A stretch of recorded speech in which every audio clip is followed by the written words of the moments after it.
अस्सलाम वालेकुम नाज़रीन, मैं हूँ राबील सैयद और आप देख रहे हैं MB न्यूज़। आज की इस खसूसी डॉक्यूमेंट्री में हम बात करेंगे वेनेज़ुएला की इन मुद्दत की जो एक तवील अरसा से आलमी ताकतों के खास तौर पर अमेरिका और इसके इत्तेहादी ममालिक के खिलाफ सामने आती रही है। वेनेज़ुएला क्या इल्ज़ाम आयद करता है, इसके मौक़िफ़ के पीछे क्या वजूहात है, आइए जानते हैं इस खसूसी रिपोर्ट में। वेनेज़ुएला लातूनी अमेरिका का एक अहम मुल्क है जो दुनिया के सबसे बड़े तेल के ज़खायर रखता है। यही कुदरती वसाइल वेनेज़ुएला को आलमी सियासत में एक स्ट्रेटेजिक हैसियत देता है। वेनेज़ुएला की हुकूमत का दावा है कि इसकी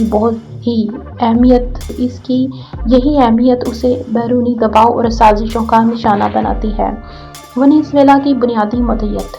वेनेज़ुएला की हुकूमत के मुताबिक नाज़रीन, इसकी माशियत को जानबूझकर कमज़ोर किया गया है। आलमी पाबंदियों ने आवामी ज़िंदगी को शदीद मुतासिर किया है। अंदरूनी सियासी बहरान को बैरूनी ताकतों ने हवा दी है।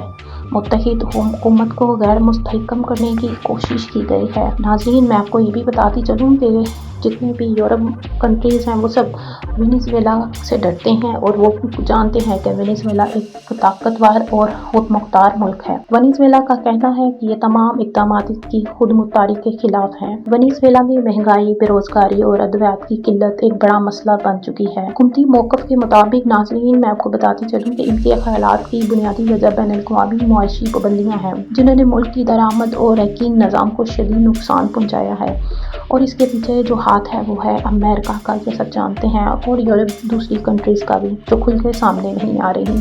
आलमी रद्द-ए-अमल। जहाँ कुछ ममालिक वेनेज़ुएला की मुद्दत की हमायत करते नजर आते हैं, वहीं मगरबी दुनिया इन इल्ज़ामात को मुस्तरद करते हुए इंसानी हकूक़ और जमहूरियत का हवाला देती है। इसी तसाद की वजह से वेनेज़ुएला आज भी आलमी सियासत में एक मुतनाज़ा मौजू बना हुआ है। और ऐसा क्यों हो रहा है, ये भी हैसियत इंसान और आप जो कॉमन इंसान है उसको भी समझ है कि इस तरह क्यों हो रहा है और वो कौन कर रहा है और वेनेज़ुएला पर ट्रम्प ने जानबूझकर क्यों हमला किया है। नाज़रीन, असल सवाल क्या है? मेरा असल सवाल ये है कि क्या वेनेज़ुएला वाकई आलमी ताकतों के दबाव का शिकार हुआ है या ये मुद्दत अंदरूनी हुकूमती नाकामियों से तवज्जो हटाने की कोशिश है। ये सवाल आज भी आलमी तज्ज़ियाकारों के दरमियान ज़ेरे बहस है। लोग इस पे बात भी कर रहे हैं कि क्या वाकई वेनेज़ुएला को आलमी ताकतों का दबाव बहुत ज़्यादा है जिसकी वजह से वो सब ये कर रहा है, या वो अपने से ध्यान हटाने की वजह से हमारे दूसरी कंट्रीज़ का ध्यान जो है वो हटाने की वजह से ऐसा कर रहा है। ऐसे बहुत सारे सवालात मेरे और आपके ज़हन में चल रहे हैं।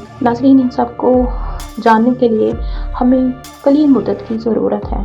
तो इंशाअल्लाह मैं दोबारा हाजिर होंगी आपके साथ और आपको इसकी असल वजूहात के बारे में भी आगाह करूँगी। नाज़रीन, वेनेज़ुएला की मुद्दत हमें ये समझाने का मौका देती है कि आलमी सियासत में ताकत और मफादात किस तरह एक मुल्क और इसके आवाम को मुतासिर करते हैं भी हो। सबसे ज़्यादा मुतासिर हमेशा आम शहरी ही होता है। इसके साथ मुझे राबील सैयद को इजाज़त दी। मज़ीद इस तरह की वीडियोज़ और तजर्बाती रिपोर्ट्स के लिए देखते रहें MB न्यूज़ TV। अल्लाह हाफ़िज़।